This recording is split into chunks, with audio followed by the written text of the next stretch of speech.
fail in originality than to succeed in imitation. The merit of originality is not in novelty, it is in sincerity. Originality is the fine art of remembering what you heard, but not remembering where you heard it. All of those were quotes I found after like 20 minutes of Googling. I love quotes, because you can sound really smart without having to do any of the work. Like, I could move on without giving any of the credit to any of the people who wrote those quotes. I mean, here they are, but if I didn't do that, would you really care? So today I want to talk about, if you haven't already realized it, originality and creativity, more specifically in the films that are released today. That's right, wannabe future filmmaker talking about films. Crazy. So at the time of this video being made, we're just coming out of the summer blockbuster period of 2017, which has been full of new installments in franchises and prequels and sequels and yada yada yada. And to be honest, and not to sound cynical, I'm just a little bit sick to death of it. Just a little bit. Don't get me wrong, I can still enjoy the crap out of them. I saw and adored Spider-Man Homecoming, and the odd Wonder Woman doesn't go amiss, but when every other film is a sequel or a prequel, reboot, remake, remaster, you just reach a point where you have to say enough! So Baby Driver came out. But before you click away because you didn't enjoy it, just hear me out. I know there's a lot of backlash for the movie. I know that there's a lot of original movies that come out in the year, but this is just the one that affected me. There's this phenomenon that occurs every time a film like this comes out. So the film comes out, the first wave of viewers come in, watch it, sing its praises, go out and tell everyone else to go watch it. Second wave of viewers now come in with an extremely high bar, and are disappointed because it doesn't live up to the hype. It happened with Forrest Gump, it happened with La La Land, and now it's happening with Baby Driver. Whether or not you liked the movie or not, one thing we can all agree on is its originality. Yes, it took influence from other things, everything does, but by and large it was one of the most creative and unique films I've seen in the longest time, and it got me psyched! I walked out of the cinema just buzzing. Now, Edgar Wright has been getting a lot of praise for his entire body of work, as I think he deserves, but this seems to happen every single time one of his movies comes out, so you don't need to hear me go on and on about how great he is, because there's a lot of that online already, and I'm sure you're sick of it.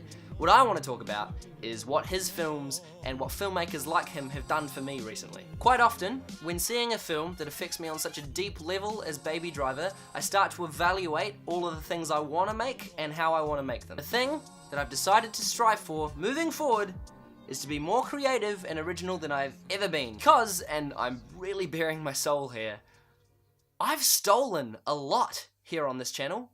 Like from other creators and filmmakers in the industry. So in my defense, the bulk of this YouTube channel has always been me teaching myself how to edit and do effects and how to make films through imitating things that I thought were cool and thought, hey, I want to learn how to do that, and focusing too much on imitation and not enough on influence. This is me pointing it out so you guys don't have to, and me also asking for forgiveness. I have now reached a point where I know enough so that I can create and invent new ways to do things, but I'm also just frankly ashamed of my approach in the past and a lot of the videos that are still up on this channel. I haven't deleted or privated my old videos for the most part, because I think about when I wanted to start creating and I looked at the creators that I aspired to be who had done that, and how I was disillusioned into thinking, wow, they started at that level. But what I couldn't see is the years and years of junk they made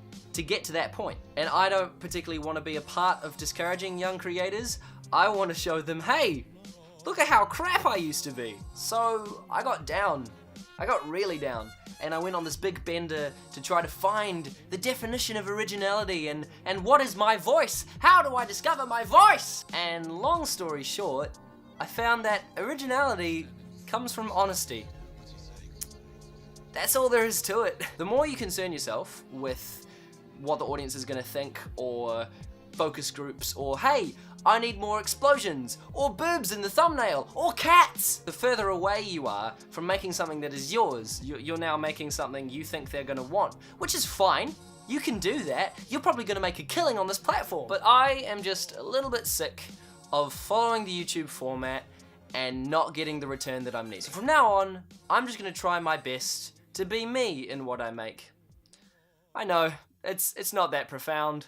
It's probably a kind of obvious lesson that I didn't really need to learn, but That's life, ain't it? So I started this video with some quotes, and now I'm gonna end this video with some quotes. C.S. Lewis has now given me my new mantra when it comes to creating.